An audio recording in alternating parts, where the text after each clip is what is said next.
तो चलिए बहुत बहुत स्वागत है आप सभी का फिर से हमारे यूट्यूब चैनल पर। देखिए आज के इस वीडियो में बात करने वाला है क्लास 12 ज्योग्राफी क्वेश्चन पेपर। देखिए आपका जो एग्जाम 20 तारीख को लिया गया, इसका ये क्वेश्चन पेपर है। आज हम लोग मिलाने का प्रयास करेंगे कि कितना आपका सही है और कितना गलत है। तो चलिए बिना देर के हम लोग प्रश्नों को देखते हैं। देखिए आपका जो पहला प्रश्न पूछा गया था कि मानव भूगोल के जनक कौन है। तो देखिए मानव भूगोल के जनक माने जाते हैं फ्रेडरिक रेडजेल। कौन? Friedrich Ratzel. यानी कि करेक्ट आंसर आपका ऑप्शन नंबर जो 3 है सही सा हो जाता है। जो बच्चे 3 मारे आपका सही से उत्तर है। चलिए आगे जो दूसरा प्रश्न पूछा गया था कि मानव भूगोल, ठीक है, मानव समाज तथा पृथ्वी के तल के बीच संबंध का संशोधित अध्ययन है, ये कथन किनका है? तो ये जो कथन है वो आपका रेडजेल जी का। यानी करेक्ट आंसर आपका ऑप्शन नंबर जहाँ पे ए लिखा जाता है 1 आपका सही से उत्तर हो जाता है। चलिए आगे देखिए दूसरा जो प्रश्न हो गया, तीसरा प्रश्न पूछा रहा कि फ्रेडरिक रेडजेल किस देश के निवासी थे। तो देखिए फ्रेडरिक जो रेडजेल थे आपका जर्मनी के रहने वाले थे। कहाँ के? जर्मनी के। यानी कि करेक्ट आंसर आपका ऑप्शन नंबर जो ए दिखा जाता है आपका सही से उत्तर हो जाता है। चलिए आगे देखिए चौथा जो आपका प्रश्न पूछा गया कि निम्नलिखित में से कौन एक भौगोलिक सूचना का स्रोत नहीं है। तो देखिए भौगोलिक सूचना का जो स्रोत नहीं है वो प्राचीन महाकाव्य। यानी कि करेक्ट आंसर आपका ऑप्शन नंबर जो 4 दिखाया जाता है आपका सही से उत्तर हो जाएगा। ठीक है चलिए आगे पांचवा प्रश्न मिलाने का प्रयास करेंगे। पांचवा जो आपका प्रश्न पूछा गया कि निम्नलिखित में से कौन सामाजिक भूगोल का उपक्षेत्र नहीं है। देखिए सामाजिक भूगोल का उपक्षेत्र नहीं है, वो नहीं आपका कृषि। कौन? कृषि। कृषि जो है आपका आर्थिक क्षेत्र में आता है। किसके? आर्थिक भूगोल के क्षेत्र में आता है। इसीलिए आपका जो कृषि है वो आपका सामाजिक भूगोल उपक्षेत्र नहीं आता। बाकी तो आपका सांस्कृतिक भूगोल, चिकित्सा भूगोल और ऐतिहासिक भूगोल ये सारा का सारा आपका ठीक है सामाजिक भूगोल के अंतर्गत आता है। लेकिन कृषि जो है आपका आर्थिक के अंतर्गत आता है। यानी कि करेक्ट आंसर आपका ऑप्शन नंबर 2 हो जाएगा। चलिए आगे देखिए छठा जो प्रश्न पूछा गया था कि विश्व में सबसे अधिक जनसंख्या वाला देश है। तो सबसे अधिक जनसंख्या वाला देश है वो चीन। कौन? चीन। करेक्ट आंसर आपका ऑप्शन नंबर 2 है, सही सा उत्तर हो जाता। चलिए सातवां प्रश्न क्या पूछा गया था कि निम्नलिखित में से कौन सा देश मानसून एशिया के अंतर्गत आता है। तो ये जो हो जाएगा आपका इंडोनेशिया आता है। कौन? इंडोनेशिया। तो करेक्ट आंसर आपका ऑप्शन नंबर यहाँ 2 दिखाई देता है आपका सही सा उत्तर हो जाता है। चलिए आगे देखिए आठवां जो प्रश्न पूछा गया कि तो किस विश्व ठीक है विश्व की 90% जनसंख्या कितने प्रतिशत स्थल भाग में निवास करते हैं। वो 10%। कितने? 10%। यानी कि करेक्ट आंसर आपका ऑप्शन नंबर जहाँ 2 दिखाई देता होगा आपका सही सा उत्तर हो जाएगा। चलिए आगे देखिए 10वां जो प्रश्न पूछा गया था कि 9वां प्रश्न देखिए क्या पूछा गया था कि निम्न में से कौन से पुश फैक्टर है। Pull factor. ठीक है तो पुल फैक्टर में जो आता है ना आपको रोजगार के अवसर आते हैं। कौन? रोजगार के अवसर। यानी कि करेक्ट आंसर आपका ऑप्शन नंबर यहाँ पे 4 जो दिखाया जाता है सही सा उत्तर हो जाता है। ठीक है 9 का ऑप्शन नंबर 4। चलिए बात कर लेते हैं अगला प्रश्न की। अगला जो यहाँ पे प्रश्न पूछा गया कि निम्नलिखित में से कौन हाँ ठीक है जननांग के संक्रमण की प्रथम अवस्था है। तो प्रथम अवस्था जो आपका ऑप्शन नंबर जो ये जो दिखाई देता है आपका उच्च जन्म दर और उच्च मृत्यु दर दोनों ही। देखिए इस सब में ध्यान में देखिए किसी और का पेपर है। ठीक है तो करेक्ट आंसर आपका ऑप्शन नंबर जो ए दिखाई देता होगा 1 आपका सही सा उत्तर हो जाता है। चलिए अगर आप सभी ने हमारे चैनल को सब्सक्राइब नहीं किया तो चैनल को सब्सक्राइब करें, क्योंकि इसके बाद में आप सभी को पॉलिटिकल का तैयारी करवाने वाला हूँ। इससे पहले मैंने इतिहास का भी करवाया है और ज्योग्राफी का भी करवाया था, हिंदी का भी, तो बहुत सारे सब्जेक्ट मैंने करवाया था। तो अब आपका बारी है पॉलिटिकल का। तो चलिए सब्सक्राइब करके रख लीजिए, आपको पॉलिटिकल बहुत ही बढ़िया से होगा तैयारी। चलिए देखिए आपका 11वां नंबर प्रश्न पूछा गया कि विश्व के किसी देश में सबसे अधिक लिंगानुपात पाया जाता है। तो आपका लाटविया हो जाएगा। यानी करेक्ट आंसर आपका ऑप्शन नंबर जहाँ पे 3 दिखाया जाता है आपका सही सा उत्तर हो जाता है। ठीक है 11वां का आपका ऑप्शन नंबर 3। चलिए फटाफट मिलाइए, फिर लास्ट में कमेंट कर दीजिएगा, साथ ही साथ अपना पता बताइए ताकि मुझे पता चले कि आप लोग कहाँ से बिलोंग करते हैं और आपका परिचय भी हो जाएगा। चलिए आगे जो प्रश्न पूछा गया कि निम्न में से कौन सा आयु वर्ष ठीक है कार्यशील जनसंख्या को दर्शाता है। ठीक है या तो फिर अंतर्गत आता है। तो वो आपको हो जाएगा 15 से लेकर 59 वर्ष। यानी कि करेक्ट आंसर आपका ऑप्शन नंबर यहाँ पे 2 दिखाया जाता है आपका सही सा उत्तर हो जाता है। ठीक है आपका ऑप्शन नंबर 2 करेक्ट आंसर हो जाएगा। चलिए आगे यहाँ पे जो प्रश्न पूछा गया था 13वां नंबर की ग्रामीण जनसंख्या किस प्रकार के व्यवसाय में संलग्न है। तो ग्रामीण व्यवसाय जो है वो आपका कृषि कार्यों में, किस कार्यों में? कृषि कार्यों में। करेक्ट आंसर आपका ऑप्शन नंबर यहाँ पे 3 दिखाई देता है कृषि कार्य आपका सही सा उत्तर हो जाएगा। ठीक है चलिए 14वां जो प्रश्न आपका पूछा गया था कि भारत में किसी बस्ती को शहर बनने के लिए कितना कम से कम कितने जनसंख्या होनी चाहिए। तो कम से कम आपको 5000 होना चाहिए। कितना? 5000। यानी कि करेक्ट आंसर आपका ऑप्शन नंबर यहाँ पे जो 2 दिखाई देता होगा आपका सही सा उत्तर हो जाता है। चलिए आगे देखिए 15वां नंबर प्रश्न पूछा गया था कि मानव विकास सूचकांक का प्रतिपादन ठीक है किसके द्वारा किया गया था। ये तो किए थे डॉक्टर महबूब उल हक, ठीक है जो कि पाकिस्तान के रहने वाले हैं। करेक्ट आंसर आपका ऑप्शन नंबर यहाँ आपका 2 दिखाई देता है आपका सही सा उत्तर होता है। ठीक है आपका 15 का ऑप्शन नंबर 2 डॉक्टर महबूब उल हक सही सा उत्तर होता है। मैंने जो भी पढ़ाया था इसमें से तो 20+ यहाँ पे भीड़ रहा है।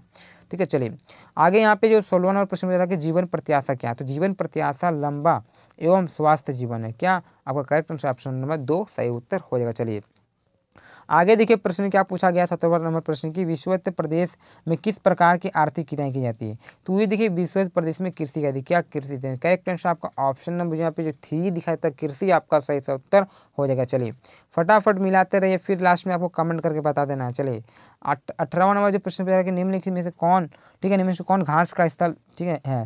तो देखिए घास का स्थल जो है ना वो अफ्रीका में है, तो अफ्रीका में आपका वेल्ड हो जाएगा। कौन? वेल्ड।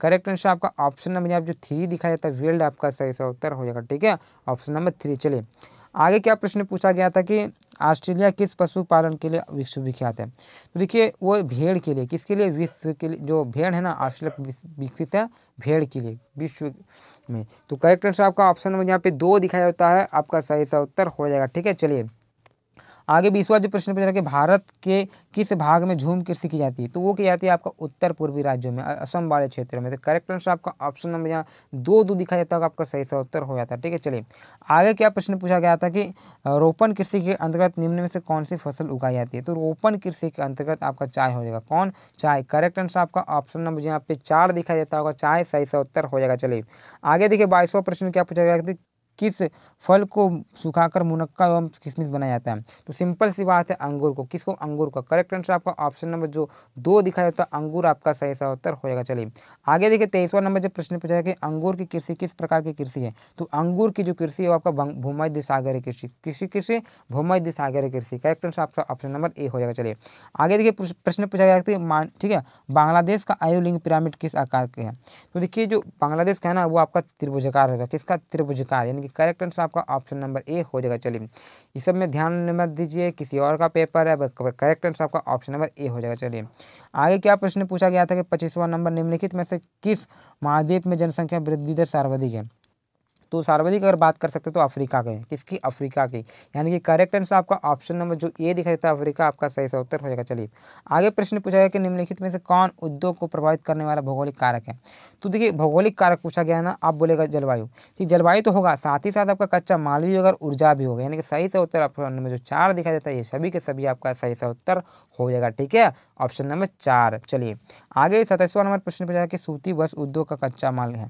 तो सूती वस्त्र उद्योग जो कच्चा माल है वो आपका कपास हो जाएगा। कौन सा? कपास। करेक्ट आंसर ऑप्शन नंबर 2 हो जाएगा। चलिए आगे प्रश्न क्या पूछा गया था कि शिकागो कहाँ स्थित है। तो शिकागो जो है ना आपका संयुक्त राज्य अमेरिका में है, यानी कि यूएसए में। तो करेक्ट आंसर आपका ऑप्शन नंबर जो 2 दिखाई देता है आपका सही सा उत्तर हो जाएगा। ठीक है, ऑप्शन नंबर 2 करेक्ट आंसर। चलिए आगे प्रश्न पूछा गया कि निम्नलिखित में से कौन लौह इस्पात उद्योग क्षेत्र यूक्रेन में स्थित है। तो देखिए यूक्रेन में हो जाएगा ना वो आपका क्रिवोई हो जाएगा। करेक्ट आंसर ऑप्शन नंबर यहाँ पे जो 3 दिखाया जाता है आपका सही सा उत्तर हो जाएगा। चलिए आगे प्रश्न क्या पूछा गया 30वां नंबर की रूर क्षेत्र देश है। ठीक है, रूर जो है ना आपको जर्मनी में, जो कि कोयले के लिए प्रसिद्ध है। तो करेक्ट आंसर आपका ऑप्शन नंबर जो ए दिखाया जाता है जर्मनी आपका सही सा उत्तर हो जाएगा। चलिए आगे क्या प्रश्न पूछा गया था कि यूनानी शब्द मेगापोलिस का अर्थ है। तो देखिए पोलिस का जो अर्थ है वो आपका विशाल नगर। क्या हो जाएगा? विशाल नगर। करेक्ट आंसर आपका ऑप्शन नंबर जो ए दिखाया जाता है 1 दिखाया जाता है आपका सही सा उत्तर हो जाएगा। चलिए आगे बात कर लेते हैं 32वां प्रश्न की। प्रश्न पूछा जाएगा निम्न में से किस प्रकार की वस्तुएं सड़क, नदी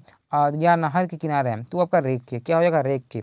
तो करेक्ट आंसर आपका ऑप्शन नंबर जो 2 दिखाया जाता है रेख आपका सही सा उत्तर हो जाएगा। चलिए आगे प्रश्न 33वां प्रश्न पूछा जाएगा कि सरनगर शब्दावली का सर्वप्रथम प्रयोग किसने किया। तो वो क्या था? पैट्रिक गेजिट ने। किसने? पैट्रिक गेजिट ने। यानी कि करेक्ट आंसर आपका ऑप्शन नंबर जो यहाँ पे 2 दिखाया जाता है आपका सही सा उत्तर हो जाएगा। कौन? 2। चलिए आगे प्रश्न क्या पूछा गया था कि आज का अंतिम प्रश्न 34वां प्रश्न। ठीक है, तो नैनीताल किस प्रकार का नगर है। तो देखिए नैनीताल जो है ना आपको पर्यटन के लिए प्रसिद्ध है। तो आपका करेक्ट ऑप्शन नंबर जो यहाँ पे 3 दिखाया जाता है पर्यटन आपका सही सा उत्तर हो जाएगा। चलिए आज का अंतिम प्रश्न और आपका 35वां नंबर प्रश्न में क्या पूछा गया था कि विश्व की, ठीक है किस महाद्वीप में सबसे कम मिलियन सिटी है। तो सबसे कम मिलियन सिटी अगर बात कर सकते हो तो यूरोप में। किसका? यूरोप। तो करेक्ट आंसर आपका ऑप्शन नंबर यहाँ पे ए दिखाया जाता है यूरोप आपका सही सा उत्तर हो जाएगा। इसी प्रकार आपका जितने भी रहते हैं प्रश्न 1 से लेकर 35 तक वो समाप्त होता है। और अब आप क्या कीजिएगा प्रेम से अपना नाम के साथ, अपना एड्रेस के साथ, पता के साथ कमेंट कीजिए और बताइए कि आपका कितना सही हुआ। अगर आप सभी ने चैनल को सब्सक्राइब नहीं किया तो चैनल को सब्सक्राइब कर करें,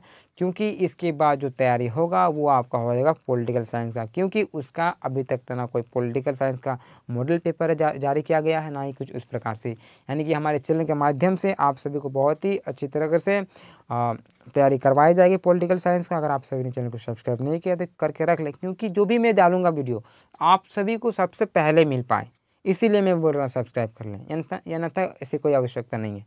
तो तब तक के लिए धन्यवाद, दूसरे वीडियो में मिलते हैं। जय हिंद, जय भारत।